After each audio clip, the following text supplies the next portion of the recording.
डोबाई पानी तो खारू छे। हमने सुना है कि तुम साधु लोग बहुत चमत्कारी होता है, मुर्दे को भी जिंदा कर देता है और आसमान से बरसात भी बरसा सकता है। तो तुम इस समुद्र के पानी को बोल दो कि वो खारा पानी छोड़कर मीठा पानी दे। तुम साधु बाबा, किधर गया तुम्हारा चमत्कार और तुम्हारा मैजिक चमत्कार सब किधर गया?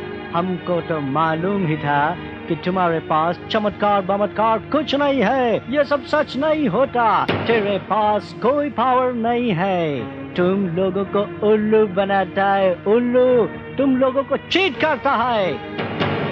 बोलो चुप क्यों हो गए बाबा? दिखा दो तुम्हारा पावर, दिखा दो। हे मां भगवती, हे पतित पावनी, आज साधु संतोनी कसोटी मंडाणी छे मां। तू जेम शंकर भगवानी जटामां प्रवेश पामी थी एम आजे मने प्रमाण दे मां, आज मने प्रमाण दे। जय सिया राम।